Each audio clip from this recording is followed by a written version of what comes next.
Good evening and welcome to the Dollar Dogs and Beer podcast. I am your host, Andrew, and joining me are all the regulars tonight. We've got Ron, Jason, Joe. Gentlemen, how are you doing tonight? It's finally NL East time and it's finally almost opening day. Let's go. About time. I can't wait, man. I can't wait. And I know the Soul Series is starting up, so we do technically have some real baseball going on very shortly with the Padres and the Dodgers. Let's be real. I don't think those two games are going to mean too much by the end of the year in the standings, but you never know. We've been surprised before, especially with the tiebreakers. All right, so Joe, what are you drinking tonight? I'm drinking an ice cold Diet Mountain Dew because somebody has to stay level headed tonight. I just love that it's well assumed that the other three of us won't be. I love it. How about you, Jason? What are you drinking?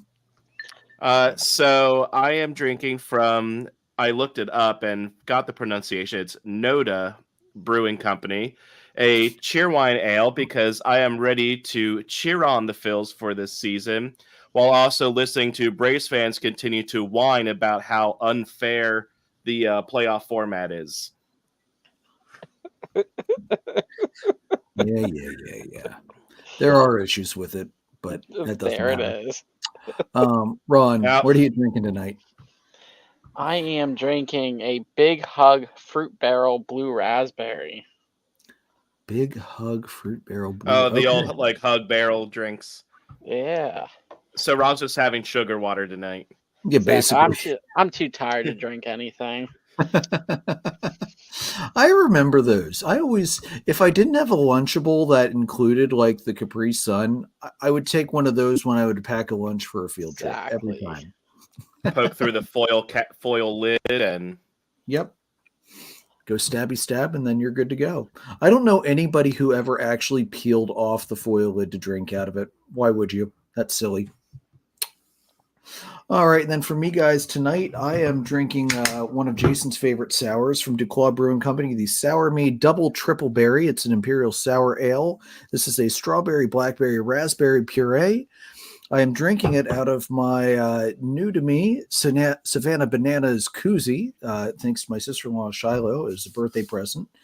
And I figured I'd go with the sour tonight because although we have different reasons for feeling sour about how the playoffs ended last year, I think me, Jason, and Ron all agree that it was a rather sour ending for all of us. All right, so let's move on to it, guys. Tonight, first, we're going to lead off with Joey Votto making his anticipated debut with the Blue Jays in spring training. That doesn't feel right to say the Blue Jays, and it never will feel right. I don't care if that's his hometown team. That's just weird. Anyway, very first pitch he saw from Zach Wheeler, he launched a 392-foot home run over left center field.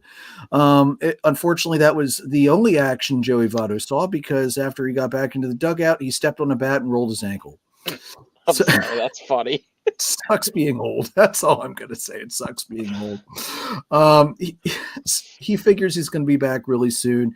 He's still a great clubhouse presence. He said, quote, "That's the final objective, to have everyone close and everyone supporting one another. That's what a good team is about. Even though I'm starting off as an on-roster invite in the heart of spring training, my goal, my target is to be one of the guys moving towards a championship."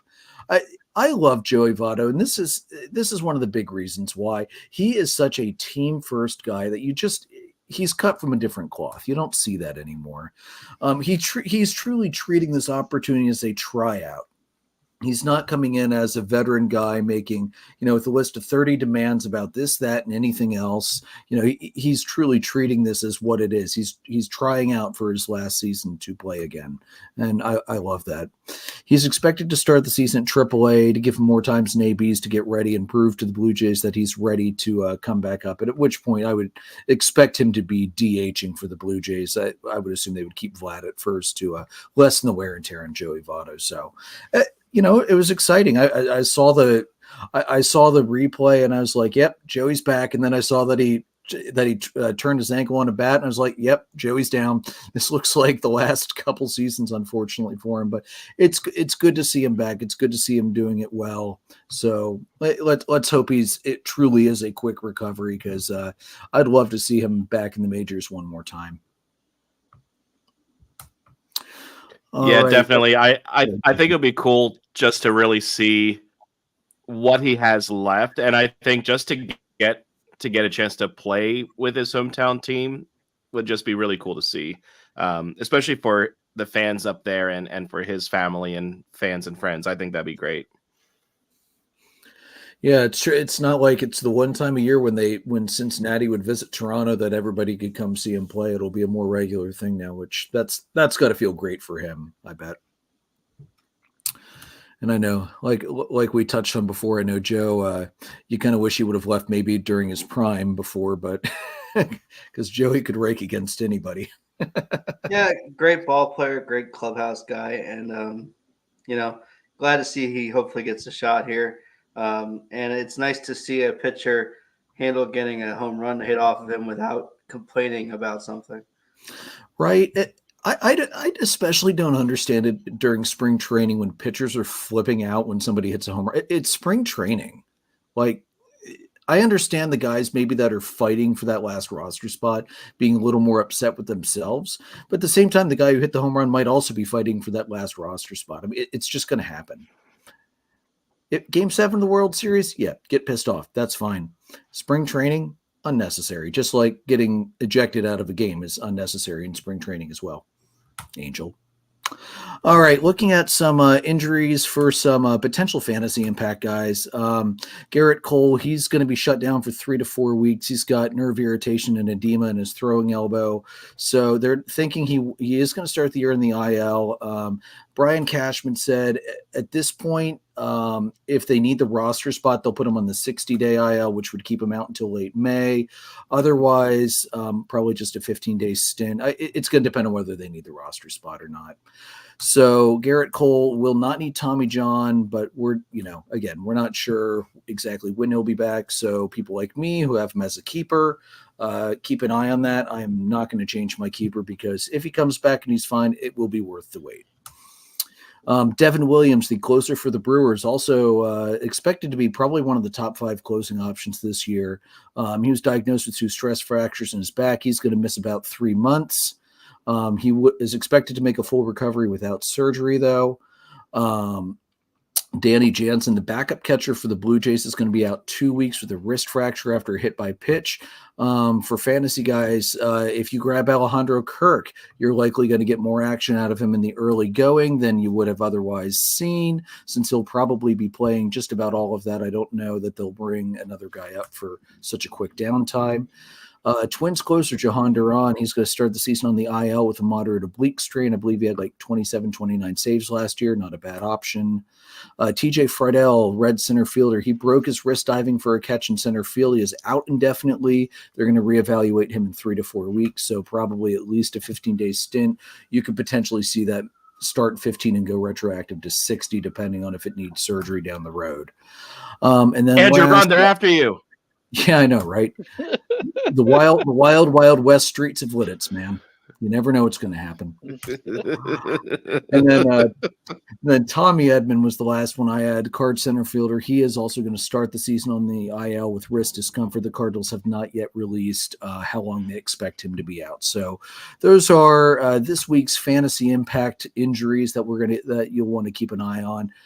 One other one. Sorry, DJ LeMahieu's going to start the season on the IL as well for the Yankees. LeMahieu definitely not going to be anybody's choice for a starter ever, but as a bench utility guy, because he can cover just about all the infield, I believe, plus maybe outfield as well. Always a good guy to stash. So if LeMahieu is on your list of targets, keep in mind that you might need to wait a little bit before he's going to be available for you. I'll just put him on my IL. It's still a spot you have to draft. Well, and sorry, I'm thinking back to the sirens that we heard. I'm pretty sure that the real crime is mainly the Braves jersey and hat. What, mine or the new ones? Yes.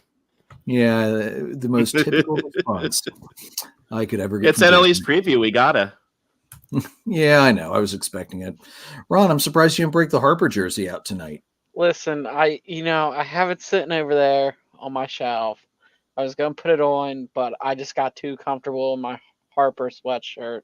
Like I even made sure it got back to you before NL East preview night. I am so tired.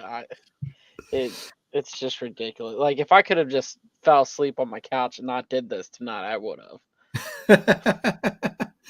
Hit that caffeine harder, bud. But then it'll just be me and Andrew going after each other. Now at least I have somebody to help join up and join forces here. As Joe points out in the chat, the fantasy champ gets to do what he wants. We should leave him alone. Exactly. Thank you. Well played, Joe. Well played. All right, moving on, guys. Pete Alonso's contract. The Mets owner Steve Cohen does not expect to have a long-term contract signed before the end of the season. He's scheduled to make $20.5 million this year. He said, "quote We haven't had any discussion. I think at this point for Pete, it's best for him to go and have a great year and not be distracted." This is not surprising. Last fall, he hired Scott Boras to be his agent. So, guys, I'm going to start this with an over, under, or on. I'm going to set the date for next offseason at February 14th. So is Alonso going to sign before, after, or on Valentine's Day 2024? Joe, take it away. Before. Before? Jason? I think there'll be some changes after all Before. this nonsense this year. Fair. All right, Jason, before. Ron? I'm going after. I'm going to say before because I also... I was going to say before because I also think not only that there will be some changes here, but I think Alonso is going to be one of those similar to like Aaron Nola or others. They're not going to be a Blake Snell or a Jordan Montgomery. They're going to Pete Alonso is going to want to get a team so he can get in, get his reps, and be ready for the season. So, yeah, before. Okay. I'm with Ron. I'm gonna go after. I'm gonna remain skeptical. Although I don't think it's gonna go as late as Snell is going this year. Yeah, no. What do you guys think wants he's $33 million a year. He wants $33 million a year. That? 33. Jesus. That's a little I mean, maybe like 26. But Jason, do you think he's got a snowball shot in hell at getting $33 million a year? No. I think he will max out at 28, 29. Yeah, that sounds pretty fair to me. Maybe even 27 if his average doesn't take a big climb up after last year. You can only go so far with a low average and a high home run count. I mean, it's worked for Kyle Schwarber, but let's be real. You'd make a lot more money if you hit closer to 250 than hitting at 185. So we'll see. You know, Blake Snell is a pitcher, right? I'm talking about Alonso, dude, not Snell. Snell would be lucky to hit 185 if he was still born. Because we were literally just talking about Blake Snell, and then you're like, well, we'll have to see if his average goes up. I was like, I'm sorry. I thought you were talking about the $33 million for Alonso. Blake Snell wants 33. I thought you said. I thought Blake that's Snell wants 33. Okay. I thought you. We literally started talking. Alonso. We started talking about Blake Snell, so that's why I said that he wanted 33 because Blake Snell wanted 33. Okay. Blake Snell Snell wants 33. Okay, Blake Snell wanting $33 million is also just batshit crazy. Yeah. Hey, why not? It matches his walk rate. Yes. You're not wrong. Well played. Well played. All right. Alonso, I think I think like 29 to 30 maybe. Yeah. I'd say max at like 31. And the 31 is more likely to come from the Mets than anywhere else. Yeah. Yeah, agreed. I mean, let's face it. He's probably, if he stays in the NL East, it's going to be with the Mets. The Braves are locked up at first. The Phillies are locked up at first. The Maybe Marlins the are probably. Maybe he'll go to the Nats. Maybe He won't want to play for anybody that's not going to contend. And the Nats won't give him that money. The Nats won't spend like that. They're still too deep into rebuilding to be dropping contracts like that. And the Marlins are likely to move Arias over to first because he's such a liability at second base. So, yeah, Alonso, if he stays in the NL East next year, it's going to be with the Mets again. I would say I think he'll end up leaving the division. Oh no, what a pity. Maybe he'll go to the Cubs. Well, don't they need a first baseman? Here you go, Ron. Go ahead, Jason.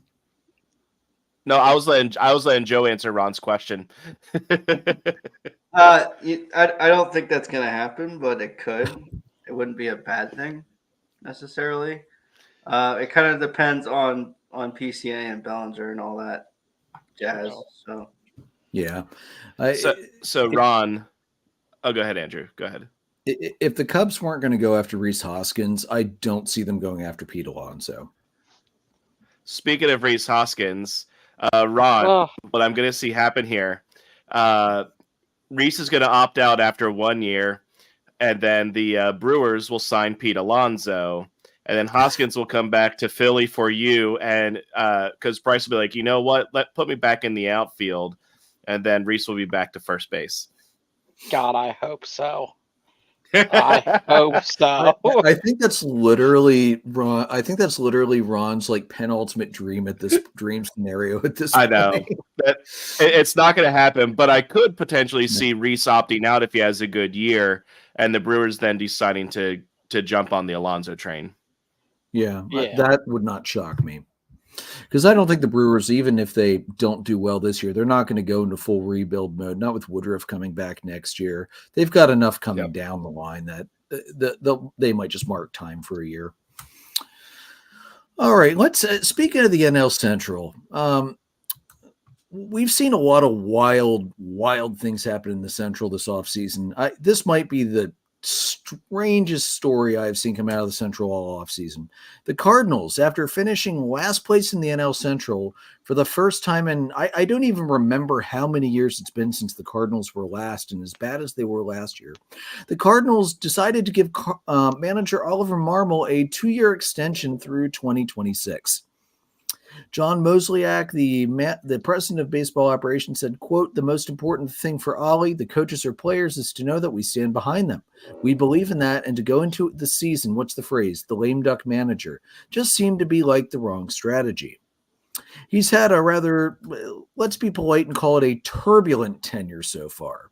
He led them to an NL Central title his first season, winning 93 games and becoming the youngest manager to reach the playoffs since Lou Boudreau did it as a 31-year-old for Cleveland in 46. And then the Cardinals' win total plummeted by 23 wins all the way down to 71. Mozeliak said later, "Given the fact that the roster we've assembled we believed is going to be competitive, has a chance to be exciting, and we just didn't want something. If we have to have a stumble or get off to a slow start, all of a sudden everybody's looking over their shoulders. It's just not fair to everybody involved. So the timing of this, as we started thinking more and more about it, had to be dealt with now and not something mid-season or at the end of the year." What the hell are the Cardinals doing? Joe, do you want giving to the division to the Cubs? Yeah, basically. Joe, you want to rip into your rivals first before we read the incoming comments? I mean, I'm not necessarily gonna.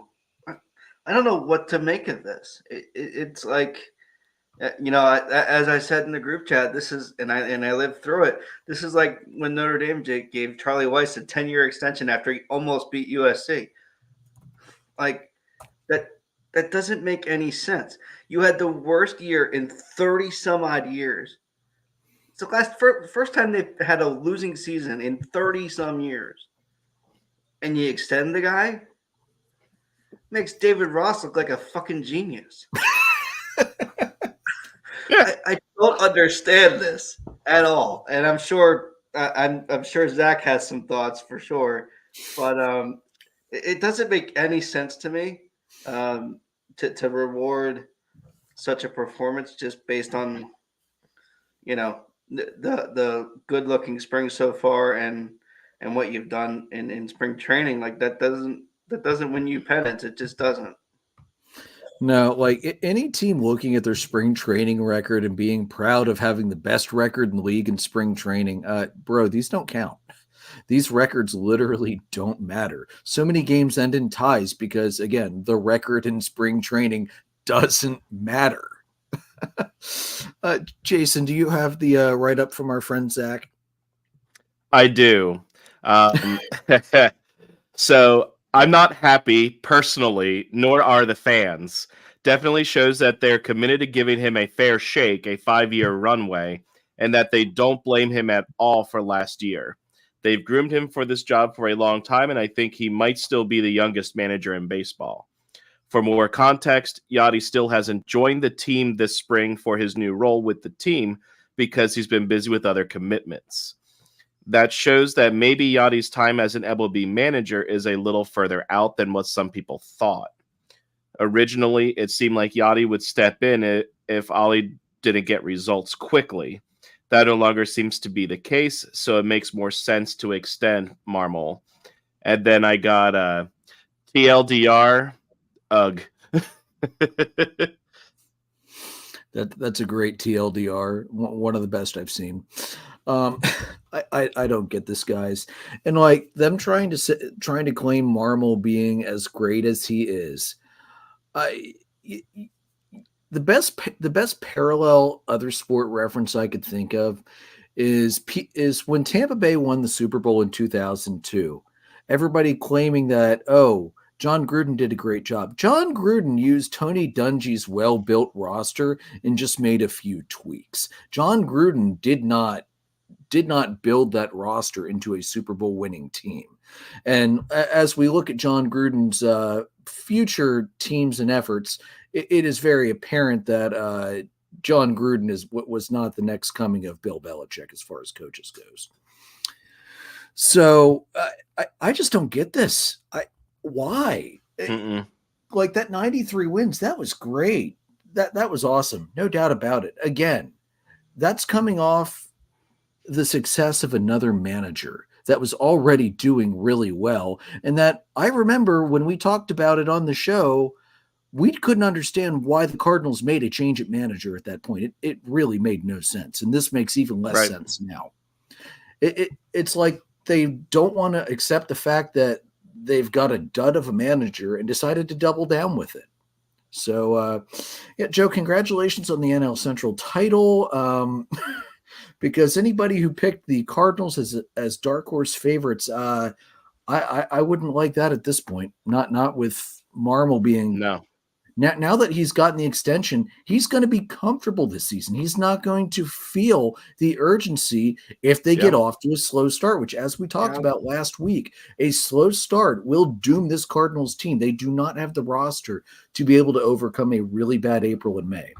They certainly do not. I think this was a terrible move on the part of the Cardinals. Funny, terrible move for the rest of us, but an absolutely awful and who the hell knows what they were thinking move. Got nothing. All right, and then just a quick update with the Phillies. The City Connect uniforms have not yet been released. It's just getting frustrating because we've seen leaks, but we don't know how genuine they are. We haven't seen the hats yet. But we do know from Phillies beat writer Todd Zolecki that the team is going to reveal them in April. And based on how City Connect uniforms have been released in the past, it's usually they're released for Friday for the entire weekend series. And the press conference about them will probably come out earlier in the week.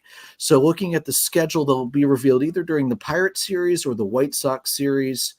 I'm guessing the Pirates probably, because I think that's a 3-gamer, whereas the White Sox is a 4-gamer. So that starts Thursday night. So that's just my guess. Just a reminder, the other 8 teams that will be revealing new uniforms this year are the Cleveland Guardians, Detroit Tigers, Minnesota Twins, New York Mets, St. Louis Cardinals, Tampa Bay Rays, and the Toronto Blue Jays. And also the Los Angeles Dodgers will be re-releasing a new City Connect uniform because their first one was just terrible and had dog shit. Yeah, just nothing to write home about whatsoever with that. Even changing the pants from blue to white did not make them any better. Just slightly less crappy. So Phillies fans, soon you'll get to see them. And I'm excited because I'm always curious to see what teams do. All right, Joe, take it away. Let's roll into the NL East, man. Yeah, okay. So our first team, the Nationals, obviously were 5th in the East last year. They had 71 wins. The only one who was close was Ron with 62 wins, which tells you what we thought about them and how close any of us were to that. Yeah, I So, said 49. I was way Yeah. off. so not a lot of high expectations from us. They outperformed those somehow. Not a lot of high Yeah. expectations. So um there's not a lot of expectation there. They were plus 16 from 22 to 23 in win total.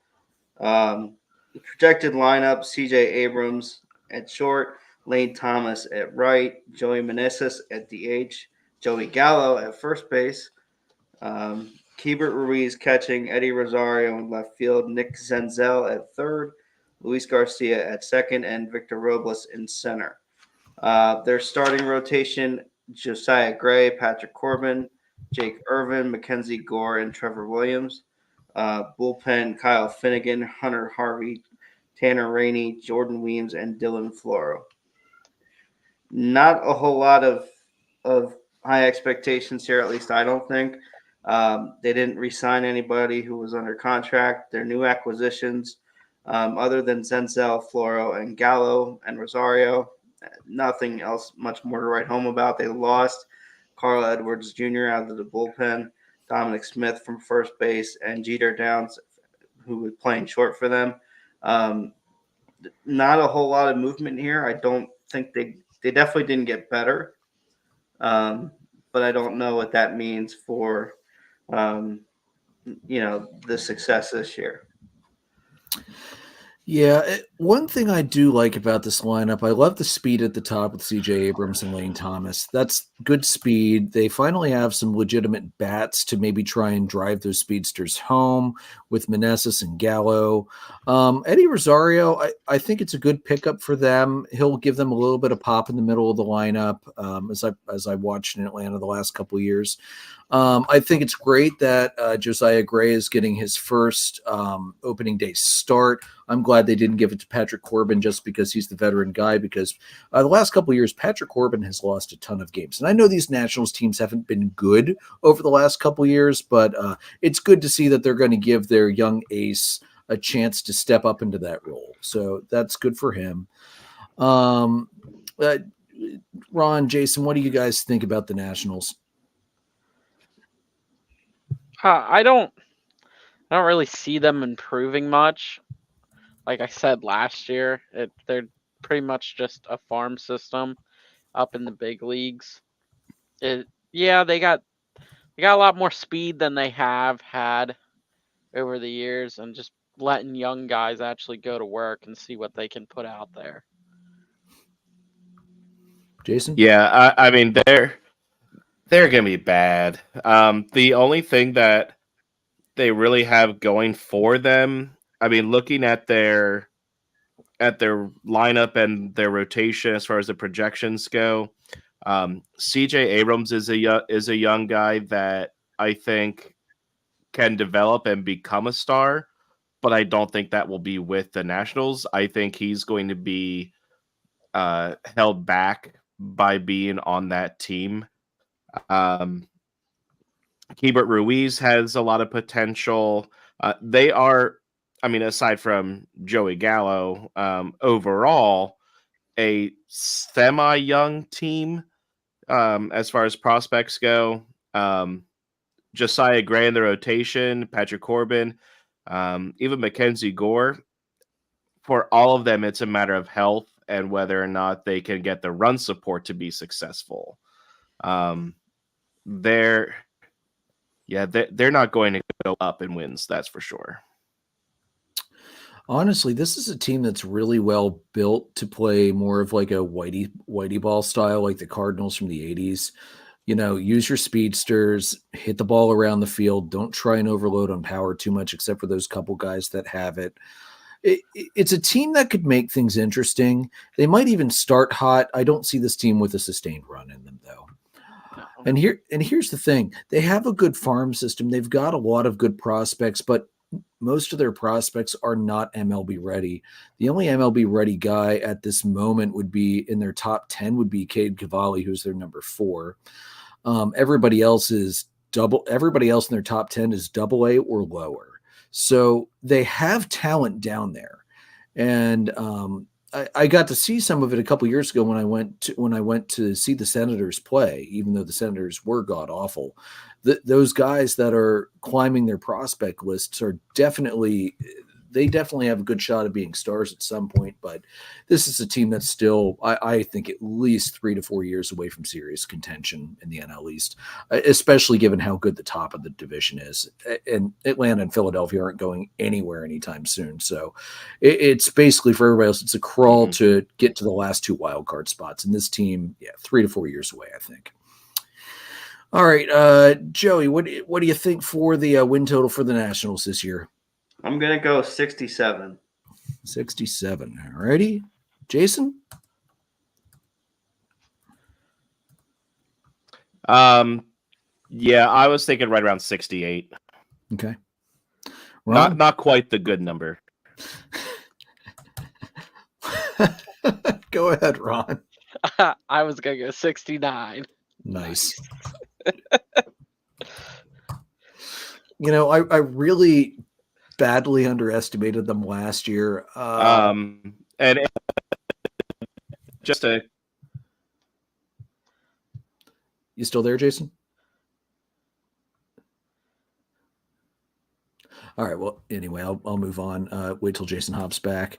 I badly underestimated them last year. I'm going to be a little more confident that they don't. I'm not sure what's going on there. I'm here. Yeah. All right. I'm going to put them at 70. Jason, what were you about to say before your computer glitched a little bit? Yeah, I don't know what's going on there. I was actually trying to look up the national schedule, so that maybe what it is, the Nationals just kind of break everything. Yeah, so they start with the Pirates, the Phillies, the Giants. They have the Athletics, and then they also have the Dodgers in there. So I don't know that I see them jumping out to a hot start. Yeah, that's a real rough start of really good teams and really bad teams that they're going to be playing. That's kind of rough.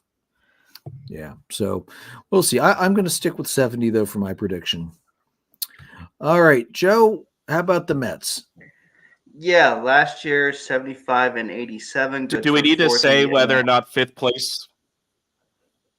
No, I don't think anybody expects the Mets to finish worse than the Nationals this year. At least I would hope not. No, I don't think so. I don't know what our predictions were for this. Ron, you said you... Yeah, I wrote them down. Found them. All right, go ahead, Ron. So last year, what are we on, the Mets? Mets. Yeah. Joe predicted 92 wins. Todd predicted 93 wins. Andrew, you predicted 93. Jason, you were at 92. And I predicted 94. Man. So everybody was off. Man, that's almost as bad as our predictions for the freaking Cardinals last year. Oh, man. So I think Joe and Jason were the closest ones. At 92. Damn. Hey, it happens. We'll take it. So the win change from 22 to 23 was minus 26. From a projected lineup standpoint, Nimmo leading off and left, Lindor at short, Alonso, McNeil, Marte, Brett Beatty at third, batting sixth, Alvarez catching, Vientos DHing, and Harrison Bader in center field. Your projected rotation for the Mets to start off the year: Severino, Manea, Quintana, Hauser, and McGill.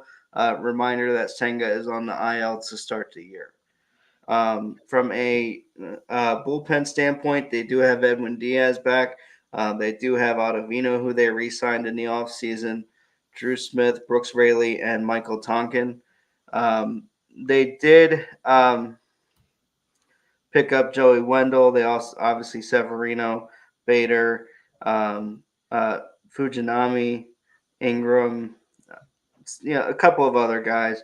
Their only real big loss or two big losses, at least in my mind, are Carrasco and Guillorme. Probably that's their two biggest losses, given the uncertainty about Beatty's performance last year. And I mean, I'm gonna miss Vogelbach, but I don't think a lot of other people will. I don't know how that guy's continued to have a job as long as he has. He's I will beer league baseball. I will say this about Vogelbach, at least in the Garrett Cole discussion, he's actually playing. Yeah. Vogelbach hit the home run off him in spring training, pisses him off, and then Garrett Cole throws out his elbow. So I think we know who won that one. So I mean that's what they're bringing to the table this year. I'm interested in what you guys think from a performance standpoint, what we might expect out of them. Well, here, let me read what Todd sent along to us since he couldn't be on with us tonight. This is his thoughts on the Mets last year in general. His top performers were Francisco Lindor, first 30-30 season by Mets since 2007. That was David Wright. Jesus, I can't believe it had been that long. Kodai Senga, 298 ERA, 12-7 record. All-Star, second in NL Rookie of the Year to Corbin Carroll, seventh in the Cy Young voting. Brandon Nimmo, career-high 24 home runs in the first year of an 8-year deal. Francisco Alvarez, 25 homers in his rookie year, which was a Mets record. And only second catcher age 21 or younger to hit 20 or more in a season, joining Johnny Bench. That's good company to be in. Pete Alonso did hit 46 home runs and 118 RBIs, although a sultry 217 average and a 318 OBP. Verlander, in his 16 starts with the Mets, he did have a whip of 1.145 and did show strong stuff despite his age. And Jason's favorite player of all time, David Robertson, had a whip of 1, an ERA of 2.05, and 14 saves in Edwin Diaz's absence before being traded to Miami, where he was definitely not an immediate success with the Marlins. Looking at his disappointments, Jeff McNeil, a 270 average and 96 OPS after 2022 when he won the batting title. Carlos Carrasco, a 680 ERA, a whip of 1.7, clearly on the decline, but an extremely steep drop from his 15-win 2022 campaign. Starling Marte hitting only 248 with 5 home runs, only played 86 games because of nagging injuries. David Peterson, a 5.03 ERA, a whip of 1.568, took a big step back in his development. Tyler McGill, a 1.575 whip, who was very inconsistent, also took a step back in development. Brett Beatty, look up sophomore slump in the dictionary and you'll see his picture twice. The bullpen in general, injuries and underperformances resulted in a revolving door of mid-level relievers all year, where that was a strength in 2022 leading up into Diaz. And also the Mets relying on Daniel Vogelbach for anything except for comic relief. His other thoughts on last season: everything that went right in 2022 flipped around and went wrong in 2023. Seemingly everything was set in motion with Diaz going down for the season during the 23 World Baseball Classic. While David Robertson did a very admirable job filling in for him, it was evident how much more tense the team was, especially in the late innings. Many players took steps back, notably McNeil, Marte, Peterson, and McGill. All four must have a bounce-back season this year for them to contend. Francisco Alvarez's development and maturity, which had taken another leap forward this spring, was the highlight of 2023 and will be a huge determining factor in the Mets' chances at a playoff spot. His biggest remaining need for the Mets, for the first time in recent memory, starting pitching, especially Senga going down for the beginning of the season. The starting rotation consists of Jose Quintana, Adrian Hauser, Sean Manaea, Luis Severino, and Taylor McGill. It's a far cry from the days when Jacob deGrom, Max Scherzer, Noah Syndergaard, and other one-time aces anchored the staff. Do you want his predictions, or do you guys want to talk about it quick? Let's talk about it quick. All right. Jason, you spoke first. Go ahead. Yeah. I think that this team can compete. I think it's really going to be a matter of depth and injuries here, because it doesn't seem like that overall they have a great deal of depth here. But I think, top to bottom, that lineup can hit the ball. They can run. The rotation is a little bit of a question mark for me.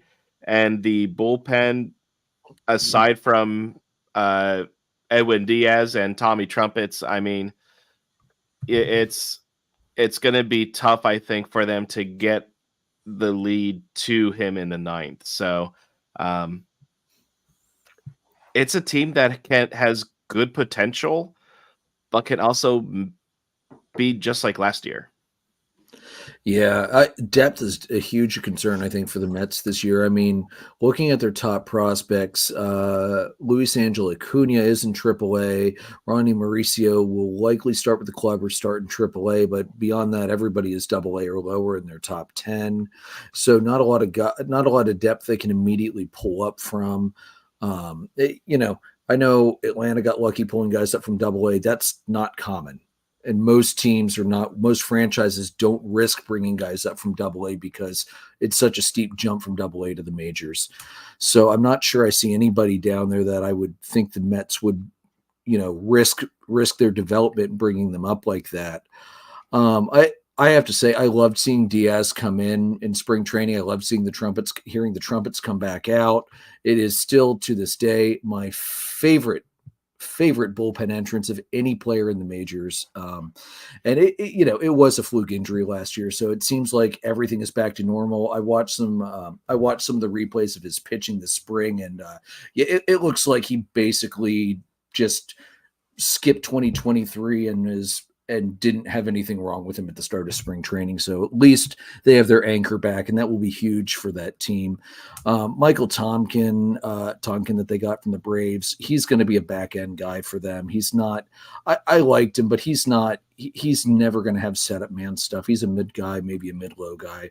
So depth, Jason, I think you nailed it the best. Depth is such a huge concern for this team. The house of cards, you start pulling one or two guys out of there, especially if it's a big guy like Alonso. I don't know where they would make up that production. I don't see it anywhere. Joe, Ron, any other thoughts from you guys? Joe, are you and your father-in-law doing a bet this year? We haven't set the terms of the bet yet. But we do one. It's based on projected win totals, and then whoever's got the higher one gives a few games. So you'll be doing games this year. Yeah, so you won last year. I did, yeah. But I mean, to me, do I feel like they could have done a little bit more this offseason? Yeah, absolutely. Do I think that some of these guys are going to figure it out? I certainly do. I think Alonso in a contract year is going to have a fantastic season. I think that McNeil will have a bounce back season. I think Beatty will figure it out at third. Or Mauricio, wherever they end up playing him at this point. I think they're working on him in the outfield, if I'm not mistaken, to some degree. So that anywhere from what I saw, pretty much. So they do have some pieces. I do think you guys are hitting the nail on the head about the depth. And not having Senga to start the year is a little concerning, but there's the pieces here to make something happen. Yeah, if Severino doesn't show flashes of 3 to 4 years ago, Severino, that starting pitching staff is in a lot of trouble if he's the ace.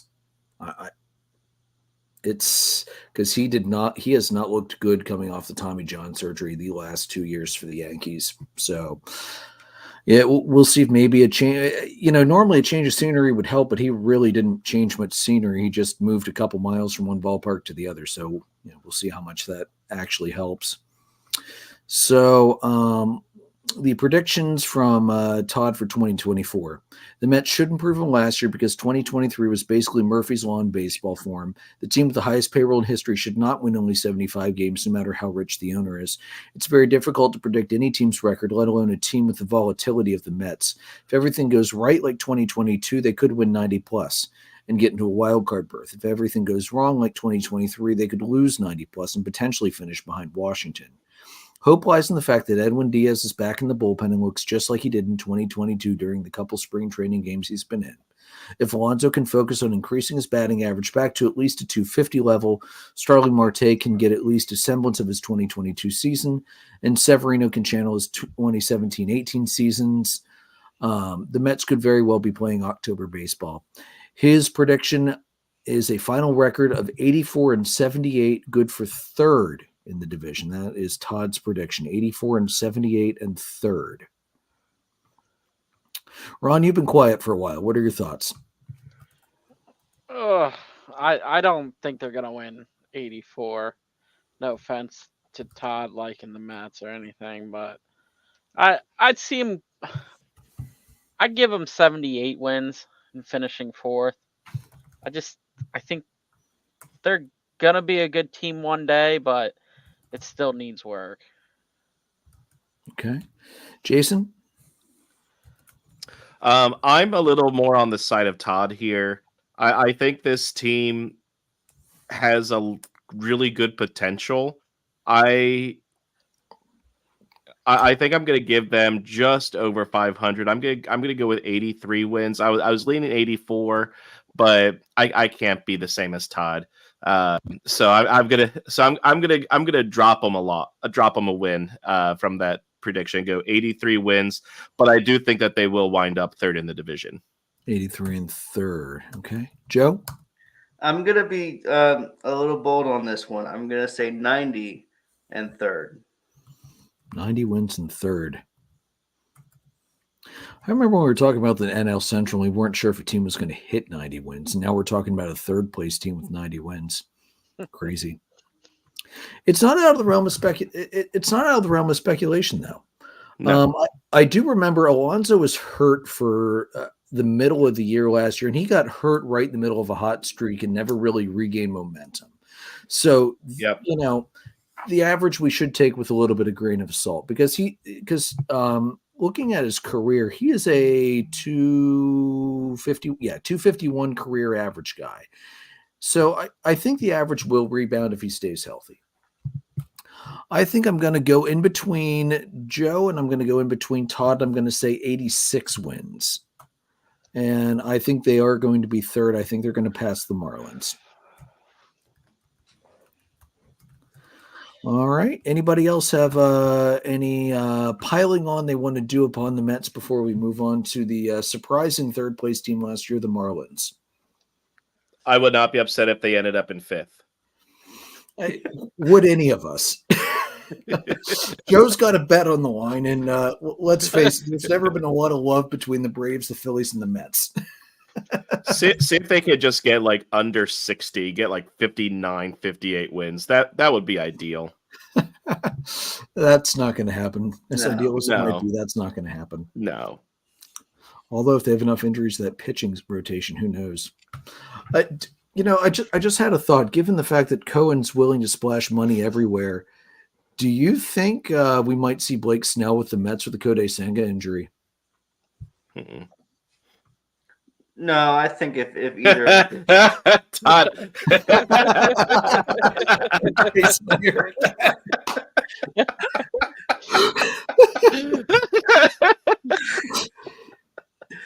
I think if either of those two guys that are still free agents, I think Montgomery is the one that they would go after. Yeah, Montgomery, I think, is definitely a safer pick than walks a guy every other batter, Blake Snell. So, all right. Todd, I said what I said. Yeah, Jason has no regrets or regrets. Todd, thanks for sending your thoughts in, though. I really appreciate it, man. All right, Joe, let's move it on to the Marlins. Yeah, last year, 84-78, good for third, as you said, and the wild card 3 spot, swept by the Phillies 2-0 in the wild card round. Predictions from last season, the closest to this was you, Andrew, at 79 wins. I had them at 74. Todd and Jason had 77, and Ron had them at 76 wins. Their win change from 21 to 22 was +2. The win change from 22 to 23 was +15. Looking at their projected lineup, you have Arias at second or first, Tim Anderson at short, Josh Bell at first, Jake Berger at third, Jazz Chisholm in center field, Brian De La Cruz in left, Avisel Garcia at DH, Jesus Sanchez in right, and Betancourt catching. From a rotation standpoint, you have Luzardo, AJ Puck, Trevor Rogers, Ryan Weathers, and Brian Hoeing. They are without Alcantara all season, recovering from Tommy John surgery. Braxton Garrett is out with shoulder issues. Edward Cabrera is out with shoulder issues. Basically their entire bullpen is in trouble. There's some of their rotations in trouble there. From a bullpen standpoint, they have Tanner Scott, Andrew Nardi, Anthony Bender, George Soriano, and Declan Cronin. They didn't re-sign anybody acquisition-wise. They do have Mancini as a depth piece, Tim Anderson, who we mentioned, and Nick Gordon, who they got from the Twins. Losses, they did lose, I feel like, a lot of pieces here. They did lose Matt Moore. They did lose Jorge Soler and David Robertson and Yuli Gurriel, among some others, Jacob Stallings, the catcher. So there's a lot that they missed there and they lost there from a depth standpoint in particular. So to me, this is not a better team than they were a year ago. So they lost a ton of guys. They lost Jorge Soler and they did nothing to replace his power. They're still going to lose Arias. Let's face it, Luis Arias is still probably going to hit at least 330. I don't think it's possible for Arias to hit under 330 based on everything we've seen the last couple of years. Joe, you didn't mention this, but I just want to point out 4 of the 5 starters in the rotation going into opening day for the Marlins are going to be left-handed pitchers. I can't remember the last time I saw any team run more than 3 lefties in the rotation at a single time. So that's going to I'm genuinely curious to see how that's going to go, because there are teams that are definitely very susceptible to left-handed pitching, and that could actually be a slight advantage for the Marlins. I'm kind of thinking Philadelphia doesn't always do great against lefties, and the Marlins tend to be the Phillies' kryptonite randomly at times in the year. So who knows? Maybe it'll help them. I don't really think it will, to be completely honest, because I don't think these are great lefties that are running out there, especially in the bottom third. But, maybe they're doing something. Who knows? This is definitely a team that will regress a little bit, I think. I think 84 wins was a little bit ahead of even the most wildly optimistic projections last year. But, as Jason likes to point out, the best teams at the end of the year are the teams that get hot. And the Marlins got hot at the end and just flew past everybody to slip into that last wild card spot. So, and then they ran into the Phillies. So it's not outside of the realm of possibility that they could do it again. Pat and Cabbage, you mean like the Phillies, the Braves? Yeah. Pat, we'll get to that. We'll get to that in a couple minutes. I mean, the Marlins have had the Braves number 2, so it's not like it's just the Phillies that have struggled as far as our teams go. The Braves have also struggled. They didn't last year, but traditionally the Braves and the Braves and the Phillies have issues with the Marlins. They're pesky as hell, and it's kind of fucking annoying. Let's be real. Oh, absolutely. I hate when they face them. I absolutely hate when they face them. I was very surprised that the playoffs last year was a 2-game sweep. Yeah, I was fully expecting 3 games, to be honest. So, Ron, you've been quiet for a while. Well, let's put you on. Let's put the light on you. What are you thinking on the Marlins, dude? Oh, they're gonna be dog shit. I really, I really don't see them being too much any better than what they were, especially with that starting rotation. Losing Sandy, that's a big piece right there. Honestly, that's Sandy didn't do hardly anything for them last year. He was hurt almost all last year. Yeah, but when he's healthy, he's good. Not against the Phillies, actually. Well, the Phillies have Alcantara's number. And I wasn't gonna say anything, knock on wood. And Atlanta generally does well. Like Alcantara does not pitch great against good teams, and especially deep teams, because the Marlins don't trust their bullpen enough, force him to go late, and as he's getting to that third time through, batters figure him out, and he gets hit pretty hard. He's a great pitcher, but coming off Tommy John, I wonder if the Marlins will ever decide to start being cautious with his workload, because as much as I love to see the old throwback guy who throws 200, 250 innings a year, it's just not long-term successful anymore, especially not with the push of Max Velo as much as possible. Joe, what do you think? Yeah, they're definitely not going to have the year that they would love to have. From a win total standpoint, I'm going to say 78. Good for 4. Oh, were we giving our totals out? Well, now we are. What we were doing. Jason, go ahead. So looking at this team, looking at their lineup, their rotation, they are going to take a step back. They overachieved last year. Yes, they did well without Alcantara in the rotation, but you can only live without your ace for so long. They're going to have a full season without him, so that's going to hurt. And after Luzardo and AJ Puck, the rest of that rotation is not scary whatsoever. Yes, the Phillies have have some very heavy left-handed hitters, but they should be able to break them up with the righties. They should be able to kind of split. Like, that'll be when you get times where Whit Merrifield will get some at bats and playing time, things like that. So this rotation after those first two doesn't really scare me, and even those two don't really scare me much. Puck has pitched very well, and Luzardo is hit or miss.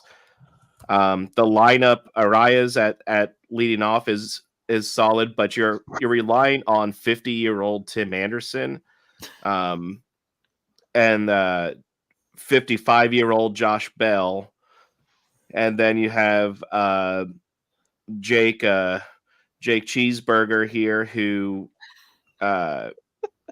he should be solid as cleanup.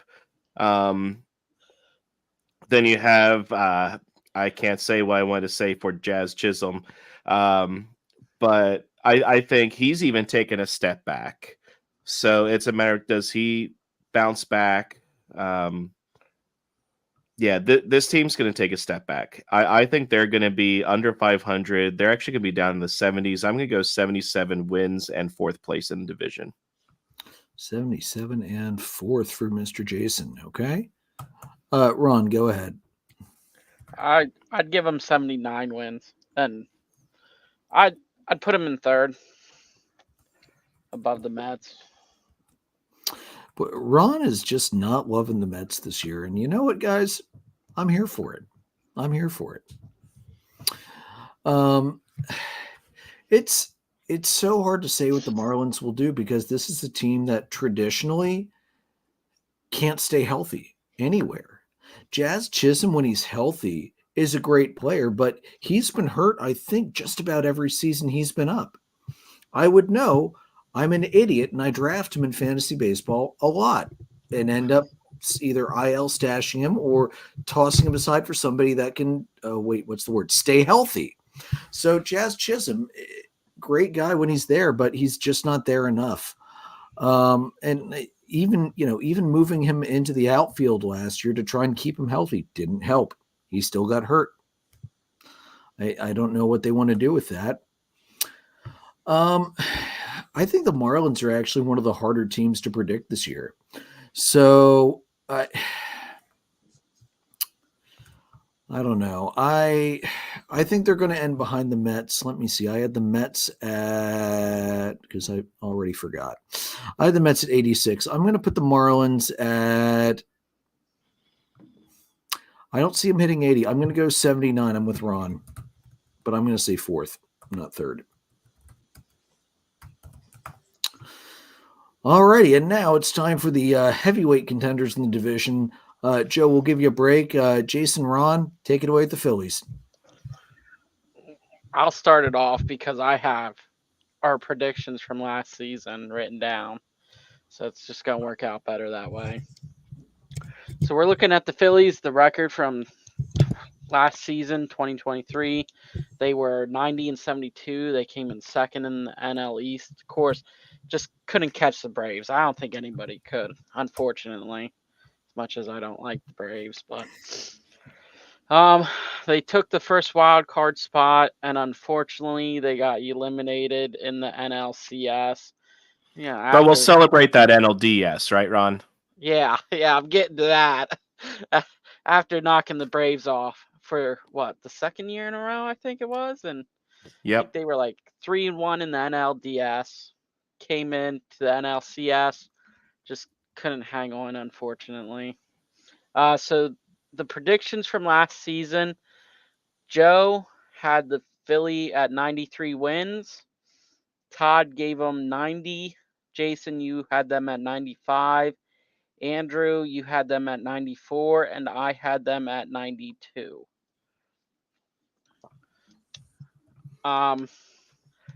So they moved up 5 wins and from 21 to 22. They moved up 3 wins from 22 to 23. So they're in the right direction. Do you want to go into the projected lineup? Yeah. So our projected lineup here this year for the Phils, Kyle Schwarber DHing most of the time with occasional breaks into left field. Hopefully not too many times he needs to relieve people out there. Trey Turner at short, Bryce Harper making the permanent move to first base. Alec Boehm over at third, JT Real Muto catching, the birthday boy catching to in the 5 spot usually. Bryson Stott second base, Nick Castellanos right field, Brandon Marsh left field, and Johan Rojas, who I'm not sure if he will make the club out of spring training. He's struggling a little bit right now, but projected he would be in center field. It is possible that you maybe see if he ends up losing at bats to Whit Merrifield. You'll probably see Whit Merrifield even be in left field with Brandon Marsh moving back over into center. So we have that. And then the rotation of Zach Wheeler recently extended, Aaron Nola re-signed, Ranger Suarez, Taijuan Walker, and Christopher Sanchez. Ron, I'll let you take the rest there. So there was only one re-signed player, which was Aaron Nola. I forget what his contract detail was, but I like it because Aaron Nola, he's an ace, but is not an ace, if that makes sense to some people. Ron, it means he's a solid 2. Yeah. Honestly, I liked him being the opener on opening day, but it was honestly time to give it up to Zach Wheeler. Zach Wheeler has been the true ace, even though he has been number 2 for the past 3-4 seasons. New acquisitions. The only major one I see is Whit Merrifield. A hell of a utility guy. There's just no doubt about that, and I think he's gonna prove himself to wanting to be in Philly. Hey guys, I'm sorry to cut you off, Ron. We have some breaking news. Blake Snell is signing with the Giants. Oh, okay. Ooh. Any details on the contract? I am trying to find it. So, Ron, you go ahead and I'll report back. Okay. Free agency loss. Well, the big one, honestly, that hit me the hardest was Rhys Hoskins leaving, and honestly, it did. It made me upset because you grew up watching a guy since the very beginning. So, you also lost Craig Kimbrell. He went to the O's. Did we lose him though? I don't know that I would consider that a loss. We shipped them out. They found the numbers on the Blake Snell deal. The Blake Snell deal is 2 years, $62 million, which includes an opt-out. That's 2-year insane. deal. 62 That's absolutely million? insane. What the hell are the absolutely Giants thinking? insane? That's ridiculous. Yeah, per John Heyman, it's 2 years, $62 million, includes an opt-out. That's beyond nuts. That's just. We'll have to talk about that more next week. Yeah, we won't dwell on that too much tonight. Well, it'll be 2 weeks from now. We're off next week. But yeah, I figured while we had some breaking news, especially since we're live, it's fun to break that. That's insanity. That's nuts. Pat Sienkiewicz did make a comment here while you were talking, Ron, about Aaron Nola. He would be an ace on other teams. Pat, you're not wrong. I don't think he would be an ace on the best teams in the league. I think on the best teams in the league, he'd be a 2. Mid-level and lower, yeah, he would definitely be the ace. I don't think he's got ace stuff really anymore like he did when he was younger in his career. He's gotten much better at pitching to contact, which generally has worked pretty well. Last year was not as great for Aaron Nola, but I think the Phillies are vastly improved defensively this year. Plus, Kyle Schwarber, I don't think will sub out in left field, because if the Phillies do that, they should immediately fire their manager until he decides that, oh, wait, that's a terrible idea, and not do it. Outside of like 3 guys get hurt and you don't have a choice. He'll get some reps out there just because you need to keep him fresh in case of injury. It's not going to be an everyday thing. I think you might see him out there once a week, or like because once a month, because you are going to have to give Brandon Marsh a day off. You're going to have to give Rojas a day off. That's what you got Merrifield for, though. Yeah, but and a lot of that will depend on who else needs off on the infield. Because with Merrifield will primarily be the infielder reliever. Sosa probably more so for third base, but Witt will probably take over for short and second. So you're probably going to see Schwarber out there at least once a week, which isn't a bad thing. It keeps him fresh. But you also have, Patrick, you have Christian Pache. Assuming Pache makes the team, I think the tough part right now is there's like 4 guys for 2 spots. So that's where Rojas's position is not set in stone, because if Pache has a better spring here, you may see him get a spot, and then you'll see Marsh in center and Pache in left. So, there's a lot that I think can still happen actually with this lineup and things like that. If you want my impartial opinion, I think they should start Rojas in AAA and put Marsh in center and Pache in left. Yes. I think Rojas needs more everyday at bats, and he's not going to get that up at the major league level. He was badly exposed last year in the playoffs as not really having a major league ready bat, and he really faded pretty badly in September too. He was he hasn't done much this spring though either too. The defense is there. Yeah. He just needs to get that bat working. It's like PCA. The defense is already there. The speed is there. The bat needs time in AAA to get those regular reps. Yeah, like I mean, we even saw that as far as the defense in the playoffs. That game against the Braves where Acuna has that blast to the left center power alley, and he ran it down. Any other fielder that the Phillies had in the outfield would not have gotten there. Rojas was the only guy who could have gotten there. It was a hell of a catch. Any other center fielder, it's a hell of a catch. The guy in Colorado whose name is escaping me and Harris are the only 2 guys I can think of that would have had a shot at that one, because it was that ball was obliterated and screaming. Hell of a catch. Hey, Mike's hopping on here late to the show. How do we feel about Snell? Mike, you literally hopped on about 5 minutes too late. The universal deadpanning from the panel of 4 about the Blake Snell is the Giants are batshit crazy, and that deal is insane. He's not worth that much money for a guy that walks as many batters as he does. I find it very hard to believe that Snell is going to replicate a historic rate of stranding runners like he did last year. I don't see it happening, and I think the Giants are going to badly regret this signing. 31 mil is way too high. Yeah. I don't care if he won a Cy Young last year. The walk percentage and the walk totals don't lie. I will say this about this deal. Do I think the money is ridiculous? Yes, but he's won a Cy Young in each league.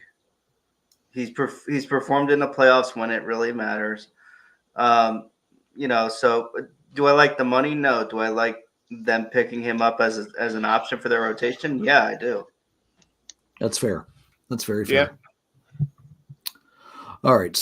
So back on the Phillies. I'm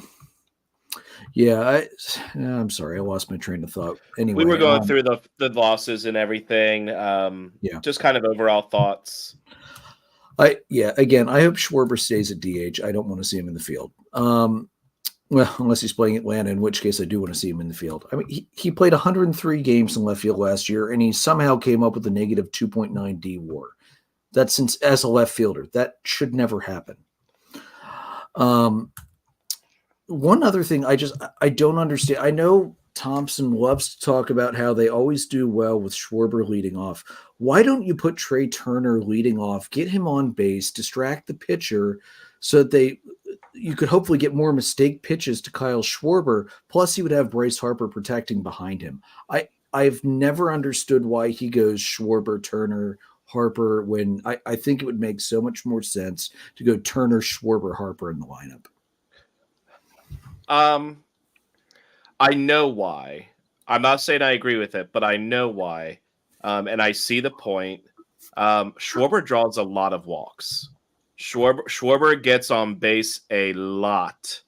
And when you get him on base, you want to have somebody that has a better batting average. Now, Turner's average was down last year. I expect Turner to have a big bounce back year this year.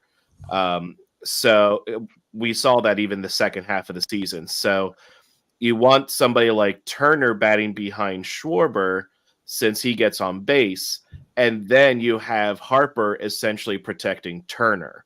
So it makes sense to me. If I was doing the lineup, I would possibly switch Schwarber and Turner. But I understand why. And it's mainly because Schwarber gets on base a lot. And if he's going to strike out, I'd rather he strike out leading off an inning than striking out with Turner on base in front. Because then you're going to start forcing some running and things like that. And the other thing that you need to keep in mind, Schwarber's only guaranteed to lead off once. So, and you have a balance between, and here even talking about, the Marlins having strong left-handed pitching. That's where you need him in the lineup lead off, because you have to alternate those left batters in order to really give yourself a chance to come after these pitchers. Pats and Cabbage is right there with you, left, and also Schwarber's high OPS. Yep. All right, that's fair. It's a fair point. It just, I don't know. You see him strike out so much. It's like, I think about that every year too. I'll take the strikeouts if he gets those, keeps getting 40 home runs, 50 home runs, and 100 some RBI. You take the strikeouts with that. Yeah. Absolutely. Okay. All right. Ron, do you and Jason want to give your predictions first, or you want me and Joe to go first? Let's let you guys go. All right. Go ahead, Joseph. Yeah, I mean, I like what they've done. They've kind of plugged holes where they needed to. I feel like keeping Nola in-house is excellent. I feel Merrifield deal was crucial for them. Adding some depth at Michael Rucker in the bullpen is a good thing too. He single-handedly kept the Cubs in a lot of games last year. So I think that's a huge move for them. My coworker just got back. He was down there for spring training for a couple weeks. Went to five games, I think he said, in the 7 days he was down there, and said they can go toe-to-toe with anybody. I agree with him. He said Wheeler and Suarez looked excellent. They looked like they were feeling real good and pitching real well. You know what? Screw it. I'm going 100 wins, and they're going to take this damn division. Yeah, Joe. Love it. 100 wins in first. I knew Joe was going to say that for the record. No, you didn't. Shut up. You have been waiting for a chance to knock the Braves off their pedestal ever since we started the show, Joe. It's got to happen some year. It will. This is not going to be the year. I think the Phillies. I think the Phillies are going to be improved from last year, though. Okay, we'll just knock them off in the playoffs again. I think the Phillies are going to. I think the Phillies realistically should be expecting 95 to 98 wins. I don't think they quite hit triple digits. I think they'll fall just short. I wouldn't be surprised if they get there, though. And since we're going without ranges, what are you thinking? 97 in second place.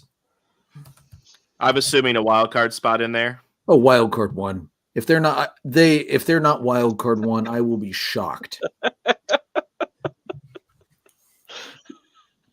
Because I'm sorry, where else do you see another team getting that many wins? The Central?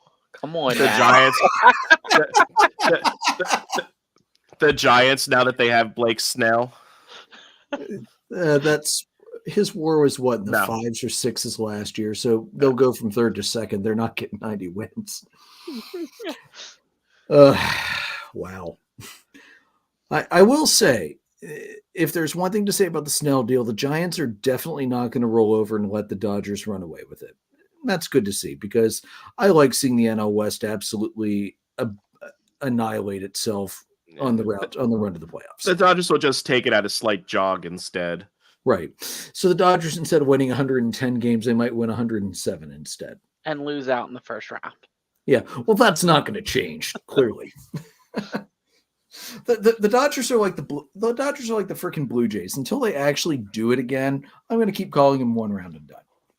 I saw a meme the other week where it was, man, can you imagine if Shohei Ohtani and Mike Trout played on the same team? Yeah, there'd be like three or four championships guaranteed.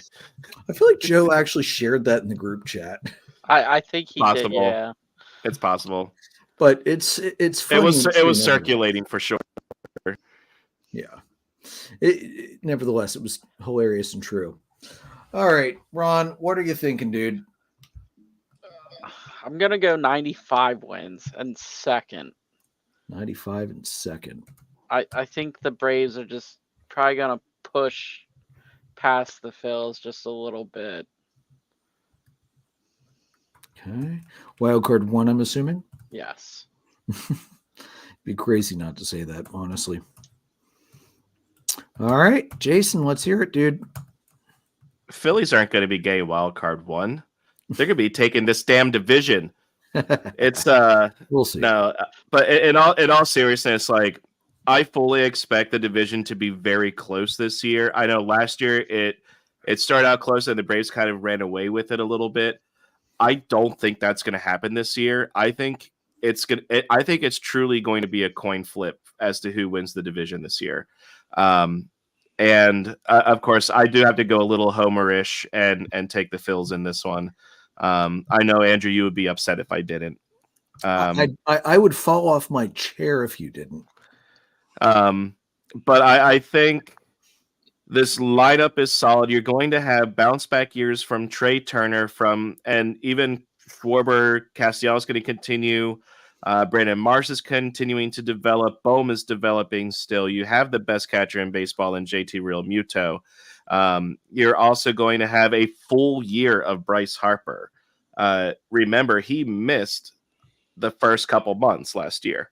Mhm. So you're going to have a full year of him. You're going to have Bryson Stott, who is very quickly establishing himself as one of the best second basemen in the game. And should have had No. the Gold Glove over Nico Horner last year. I gave you the stats to back that up last year, so I don't want to hear just no. I gave you the stats to back that up last year. What I'm gonna know is that they still don't like to leave Stott out there against lefties. They still want to sub him out against lefties. Whereas the Cubs were Nico out there, they don't give a shit who's pitching. So I'm going to keep Nico ahead of Stott at this point. I guess I missed where the Gold Glove is an offensive category. Now, you said one of the best second basemen in the game, dude. Yeah, last I checked, second base is a defense position. Yes, but if you're going to say in the game, you're looking at defense and offense. You didn't say one of the best second basemen defensively in the game. It's the Gold Glove. It's defense. You talked about the Gold Glove after you said best second baseman in the game. And you countered me after I was talking about the Gold Glove. What? Just go at it. Anyway, your time is soon. I can't fucking wait. So Bryson Stott, who is becoming the best defensive second baseman in the game, should have had a Gold Glove last year. He's going to get one very soon, whether it's this year, next year. Yeah, this team is very solid. Suarez is a stud as a third number 3. Christopher Sanchez is continuing to grow. The bullpen is going to be solid. The name to keep an eye out for the Phillies in the bullpen is Orion Kerkering. We saw him a little bit near the end last year, and that kid has filthy stuff. Like, yeah. He had like 17, 18 inches of break on the sliders. Like it was just disgusting. So Rob from Pitching Ninja had a blast showing Kerkering stuff last year. Oh, it was so good. Getting him some regular appearances. Phillies are going to win this division, and they're going to do it. Now, I'm not going to say that they're going to get 100 wins. They're going to end up at 99. 99, yeah. I could see that. I wouldn't be shocked. I just want to say something about Suarez. I think the last thing that I saw about him through spring training was he has yet to allow an earned run. Mm-hmm. So he's looking like his old self again. He's been striking out a lot of people. Yeah, Ranger Suarez has always been such a wild card. I remember when he was still a reliever, and he was the de facto closer, if I remember right, 2 years ago, right, or 3 years ago. 2022, he was the one that came in and cleaned up David Robertson's mess against the Padres in the NLCS. 2 pitches, 2 outs, and the pennant. With the bases bases weren't loaded, like first and second or something like that. Yeah. Suarez. If I had to pick a favorite guy in the Phillies, it would probably be Suarez. He's such a gutsy pitcher, and I think he's been perpetually underrated despite his stats that he has put up time and time again, not just in the playoffs, but through stretches in the regular season when he's not fighting injuries, because that definitely has been a small issue for him on and off. I'm not going to call him injury prone before you jump on me for that. He's not injury prone. He's been a little slower, I think, to recover from injuries so far, but you could also call that being such a young pitcher as well. He's definitely an exciting guy to watch. Yeah, and he is so calm, cool, and collected on the mound. Yeah, it's like he doesn't even break a sweat. Nothing gets to him either. No, he doesn't cheer when the Phillies are doing well, and he doesn't cry when they're getting their asses kicked. He's just level. Yeah, and I had a train of thought. Where is it? There it is. Okay, so he has the potential. He's one of the best defensive pitchers right now. He has very much a whole lot of potential to win a Gold Glove. And I love seeing him on the mound. Like, if he walks the first 2 batters, he's like, fine, I'll just strike out the next 3. Like he is a very, very good pitcher to have as a number 3 on this team. Yeah, he honestly, going back to Pat's comment from earlier, would be an ace on other teams. I think Ranger Suarez is more likely to be an ace on other teams than even Aaron Nola is. I'd argue that he'd be better. He'd be more of a number 2 on other teams. He would be an ace on like the Athletics or the Nationals. But you don't think his younger age would give him that leg up? No, I think Nola has better stuff overall. Okay, that's fair. It would be close. It would be close. Yeah, I mean, any other team would love to have him. There isn't a team in baseball that wouldn't love to have Ranger Suarez as part of their pitching staff. Oh yeah, yeah. So man, I cannot wait for this season. It's going to be fun. I know. All right, let's roll. Do you guys have anything else you want to say before I run away for a while?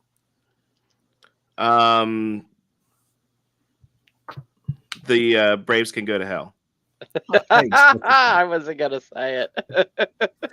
Ron, you've been thinking that ever since the end of the last season. Come on. They can join the Mets. That's not going to happen. And the Marlins. Not going to happen. All right. So Atlanta last year went 100. Oh my God. I suck at typing sometimes. They went 104-58, not 104-581, because I accidentally threw an extra 1. I would love if they could lose 581 games in a season. Yeah. Every time you lose to the Nationals, it counts as 10 extra losses. I think you mean the Athletics. Oh, that's 15. Anyway, or it should be. Anyway, so 104-58 last year, first in the East, eliminated by the Phillies 3-1 in the NLDS. From 21 to 22, they went up 13 wins. 22 to 23, they went up 3 wins. Ron, I didn't catch the Atlanta predictions last year. You want to read those off quick? Yeah, so we had Joe at 92 wins in second place. Todd had 97 wins. Jason was at 94. You were at 99, and I was at 97. Hey, I was closest. Sweet. Although, really, again, we were actually pretty. It's nice. We had a couple teams where we were all legitimately pretty close. Doesn't happen that often. All right. So, looking at the projected lineup, you have all-world number 1 player overall in fantasy and everything else. Ronald Acuna leading off, playing right. Ozzie batting short, playing second. Austin Riley at third. Matt Olson at first. Ozuna playing DH. Murphy will be the primary catcher. Jared Kelenic in left field. He will be platooning with Adam Duvall. And then Orlando Arce at shortstop. Michael Harris in center field. One injury, I guess I should have mentioned earlier. Arce is day-to-day after a hit by pitch to the wrist. X-rays were negative, so not really much of a concern there. Rotation, the projected rotation is going to be Fried, Strider, Morton, Sale, Reynaldo Lopez. I don't agree with that. I think it's more likely going to be Fried, Strider, Sale, Morton, Lopez. It was announced earlier today that Reynaldo Lopez did clinch the 5th spot. Bryce Elder was optioned down to AAA. So Reynaldo Lopez has been locked in as the 5th starter. I think Morton's going to be 4. And again, it breaks up the left-right. It'll be left-right, left-right, right, based on how I'm projecting it. The bullpen's looking like Raisel Iglesias, AJ Minter, Joe Jimenez, Aaron Bummer, Tyler Matzik will be back. I can't wait to see Matzik pitch again. I love that guy, as well as Pierce Johnson. All right. So Atlanta was very active this offseason. They were wheeling and dealing like mad. They made a ton of trades in and out.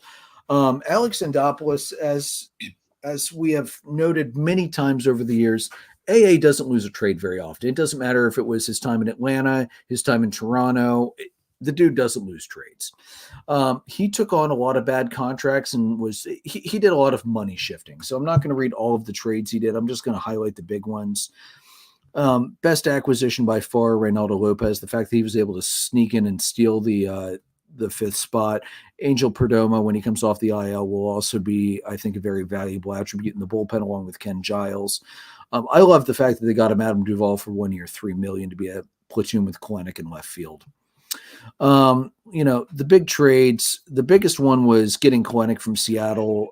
They sent over, where is it? Sorry, I forgot to highlight. They sent over Cole Phillips and Jackson Kowar to the Mariners to get Marco Gonzalez, who they later flipped to Pittsburgh, Jared Kalenic, and Evan White, who they later flipped to Anaheim. I would like it noted that both Jackson Kowar and Cole Phillips both need Tommy John surgery. So Atlantic very clearly dominated that trade, whether they were, even if it was dumb luck, because how would they have known? They traded a lot of guys that were not going to make the 40-man. Like they sent Soroka away, they sent Schuster away, they sent Kyle Wright away, they sent Nick Anderson away. A lot of guys that they knew were going to be out for the year. They didn't want to take up 40-man spots. And, that way you can get something back for those guys. I had no problem with that. And then the other big deal of the offseason, getting Chris Sale for Vaughn Grissom, who is also going to miss opening day for the Red Sox with a groin injury. So, guys, this is a deep lineup. There's not really a whole lot of holes in it other than maybe Kalenic and Arcia, I would say, are probably the biggest holes in the lineup by far.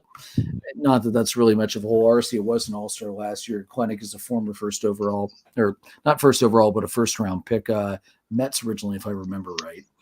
So Andrew, so if you probably want to learn this as a Braves fan, since he's on your team now, and you're a part owner. He especially since you're part owner. Chris is not French. It is not Soleil. It is Chris Sale. Is it Sale? My apologies. Yes. Good to know. Chris Soleil coming into a pitch. Sacre bleu. He's been hurt so much over the last 2 to 3 years. Nobody's heard his damn name. Bonjour, I'm Chris Soleil. But he's not French, because that would be great. But anyway. When he's been healthy, though, he's been great. Last year was not a pitching injury. It was a fluke liner back. It was a fluke line drive back at him that took him out last year. If I remember right, he was annihilating the Phillies right before he got hurt in that one of his last starts. And of course, he got hurt by the Yankees because he was on the Red Sox. Who else would do it? All right. So, guys, Atlanta didn't lineup-wise, there wasn't a lot to do. There wasn't a lot to do because they have so many guys signed to long-term contracts. And Eddie Rosario was the only starter leaving. So the fact that they got Kalenic to replace Rosario and then Duvall to platoon with Kalenic, I love it. Plus, Duvall can play anywhere in the outfield, so he can give Harris and Acuna days off and really not drop the power production that much while playing solid defense as well. I love what we've got going on down here in Atlanta. I really do. Love it a lot. But before I let the Phillies guys tear into me, go ahead. Joe, do you want to talk first? Sure. Look, to me, the big issue with the Braves last year was guys staying healthy from a pitching standpoint. You had Max Fried down a ton. You had Morton, who was not as good as he had been the year before. I think they relied a lot on Kyle Wright last year, and not having him there, I think, is a big hole for them. I think that's a bit of a problem. Obviously offensively, and in the field, this is a great, fantastic lineup. There's not much to dislike there. I just think from a pitching standpoint, they gave away a lot of pitching, and I don't feel too encouraged by what I see. So, no, they didn't get a lot out of Kyle Wright. He was hurt most of last year. They were hoping to get more out of him, and he started up. So he was hurt going into the year. He came back, was okay for about 2 starts. Yeah. Things were starting to hurt that shouldn't have been hurting. Got shut down trying to do the rest without surgery, and then ended up needing surgery. That's why he is out for the entirety of this year, which was one reason why they traded him away. They had too many guys that were coming off injury because you have Ian Anderson, Huascar Yanoa, both coming off of Tommy John. With Wright being out this long, they needed that 40-man spot in the offseason to protect somebody else. Right. To me, that's just okay. So maybe that part was a bit of an issue for me from that standpoint of it. But I just think that to me, I'm concerned about the pitching. It just felt like, because I know Fried was hurt and Morton was not as productive last year for stretches. That's the big thing to me. That's the difference between last year and this year. Just feels like there's a little bit more to be concerned about there. No, I definitely agree with that. Health of the pitching staff is something I will be sweating bullets about all season, without a doubt. Right. Morton's not getting any younger. Fried doesn't usually stay healthy all year. Sale, excuse me, God damn it. Sale. Now that you've got French in my head, Jason, I'm going to keep screwing that up. No, it's spelled just like Sale. It's spelled like Sale. Sale does not have a positive injury history, to say the least. Now, fortunately, Atlanta has depth. They do have pitching depth. They have Bryce Elder they can bring up. Hurston Wallace was looking really good. He's their number one prospect. Number two prospect. He will likely be up at some point if needed. AJ Smith-Shawver is ready to come up.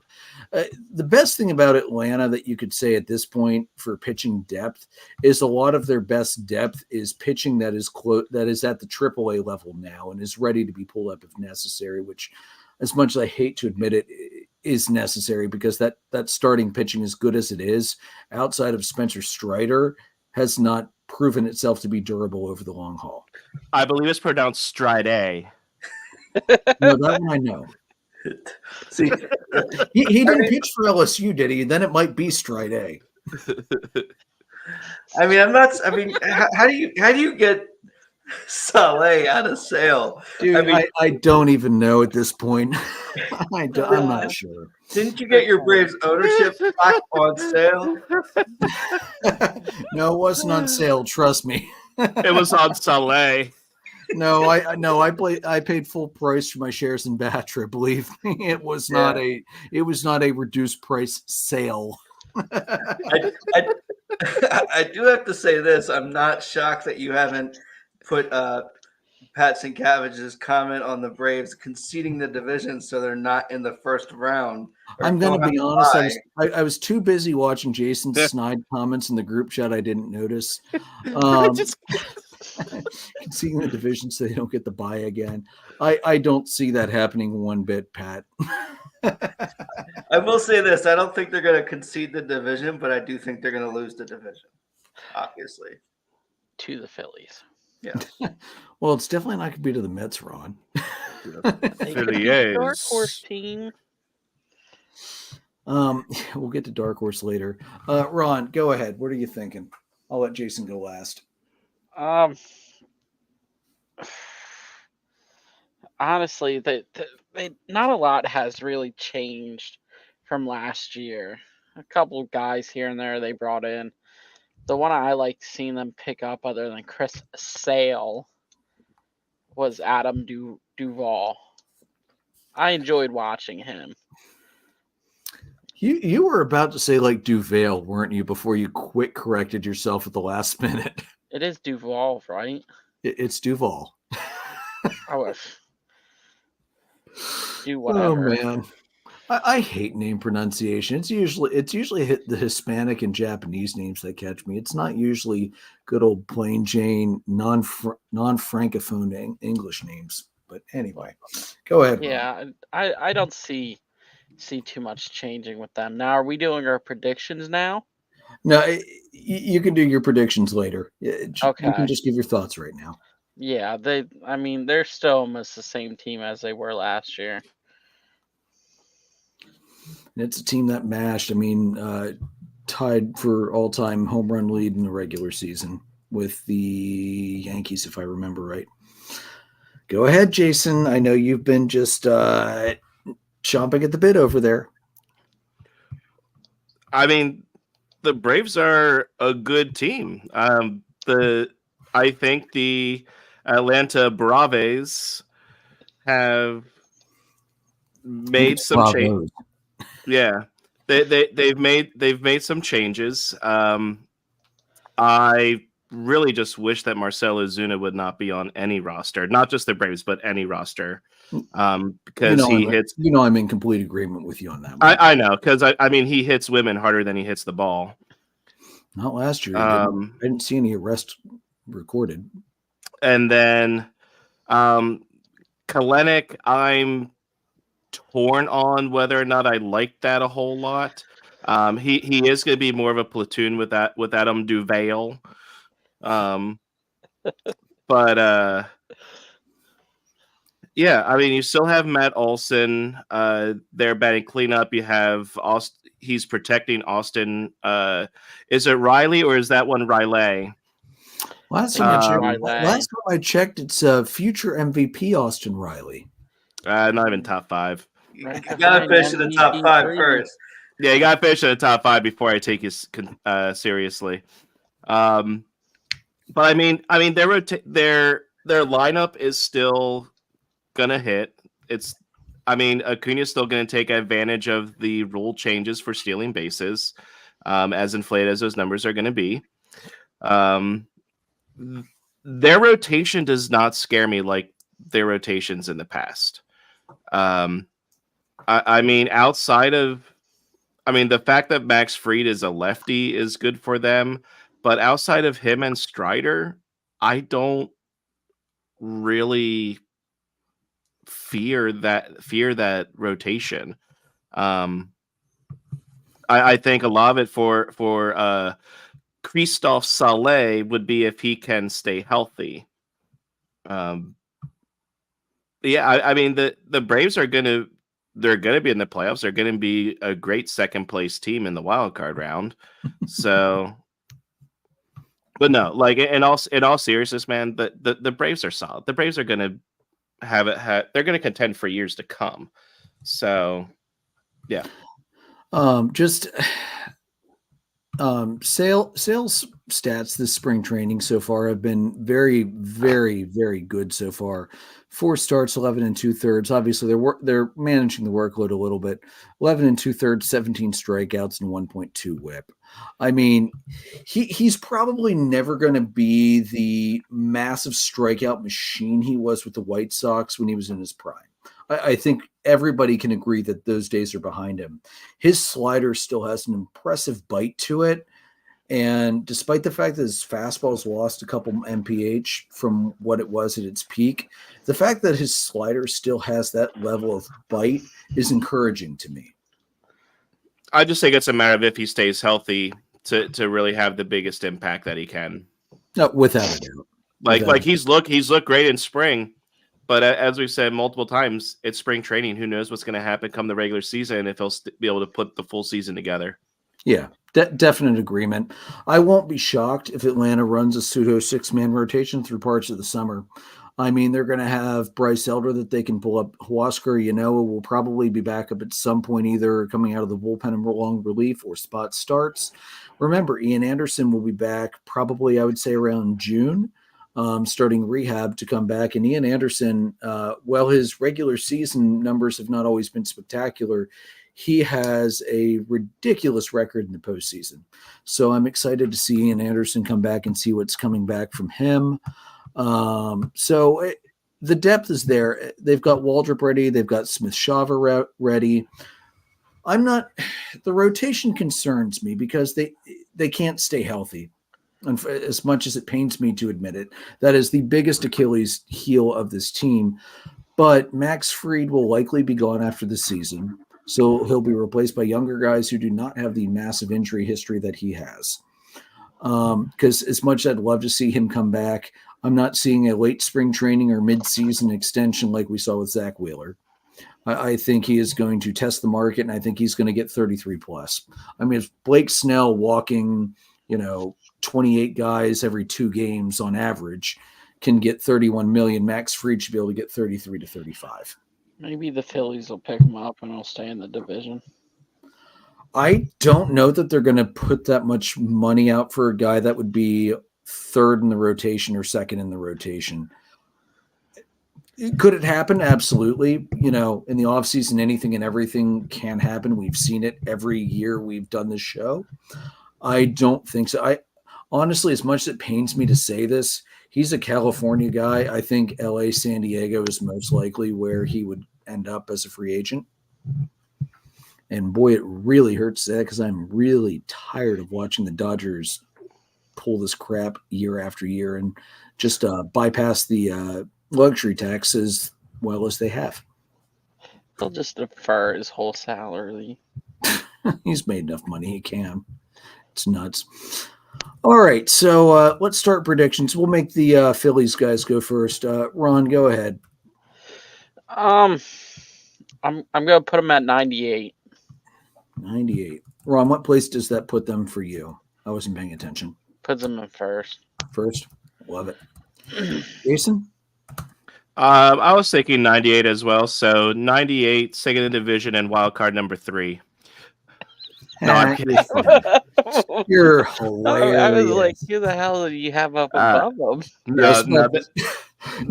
He's thinking it's going to be another Dodgers Giants 110, 109 win total. Yeah, no, right. they'll be 98 and wild card 1. Yeah. Well, let's be real. Wild card 1's going to come out of the NL East for at least the next 2 to 3 years. I don't think the Diamondbacks are quite ready to sustain that level of winning in the regular season quite yet. As much as I love their staff, I don't think they're quite there yet. Joe? I'm going to go 95 wins and second. 95, second, wild card 1. Sure. I'm assuming wild card 1. I would think so, probably, yeah. All right. I'm going to go 101 in first. I think they are going to have a slight cutback. I do, but I think they're still going to be first place. But it's their division to lose. As good as the Phillies are getting, it's their division to lose. All right. Oh man, this is going to be a fun race this year, guys.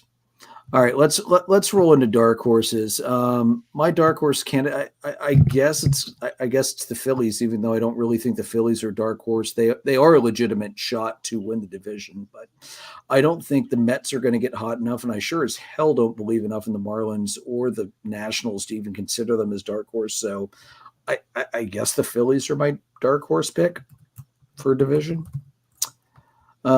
Jason? As I think about dark horse, I'm thinking along the lines of who do we think doesn't really have a big chance, doesn't really have a shot at the division, but might sneak up, and if they get it all right, they can. To me, that's the Mets. I think the Phillies and the Braves are both considered enough of a contender for the division that the next one in line for me is the Mets. And if they put it together, they potentially can be buyers at the deadline. So I would say the Mets are my dark horse for that one. My only problem with that, Jason, is that for the Mets to realistically sneak up, the Braves and the Phillies would literally have to have every possible thing go wrong, like the Mets did last year. You don't usually see that from two teams at the same time in the division. Yeah. That's why I don't see it. Joe? I'm going to go with the Mets as well. I think, I do believe they're going to have a bounce back year, and if enough things go wrong in Atlanta, I think they could get there. Okay. Ron? I was going to go the Mets also, just because I think they're better than the Nats, and they can pull it out above the Marlins, I believe. Ron, if the Mets aren't better than the Nats, based on what we said earlier, hey, you never know. That would be pretty horrific. But guys, this is going to be, honestly, this is going to be one of the most intense division races to watch all year. I'm really excited for it. Even though I'm sure my blood pressure and stomach are going to be like, this is bullshit throughout parts of the year. The big thing for me is the last 3 years, Every time Philly got hot, Atlanta got hot at the same time and then got hot for longer and just put Philly in the behind them. Is that going to happen again? That I think is the biggest thing to watch this year more than anything else. Will the Phillies, when Atlanta, because I think with both the lineups Atlanta and Philadelphia have, it's inevitable. It's going to happen. The trouble with the Phils the last couple of years has been that they have had terribly slow starts. Yeah. Like last year, they weren't consistently above 500 until like May, or even into June again. So if the Phils can somehow avoid that slow start, I think we're going to be seeing a much closer race. Yeah. You're not wrong. The Phillies have had slow starts for ages. It feels like When was the last time they had a legitimate great start out of the gate? It's got to be more than 5 years ago because they always seem to start slow and catch up like June, July. They started out pretty good in the Joe Girardi years, like 2020, 2021. They Okay. started out good and then faded late. Not 2021 because Atlanta and Philly were under 500 for the longest time and then overcame the Mets late. Yeah, then it was 2020, which was the shortened season. They started out solid. For me, going like as I think back, it's got to be back to within their 5 division title runs, 07 through 11, because 12, 13, like 14, you're getting into the bad years. They weren't great for us either, dude. So yeah, this is definitely this is going to be such an exciting race to watch.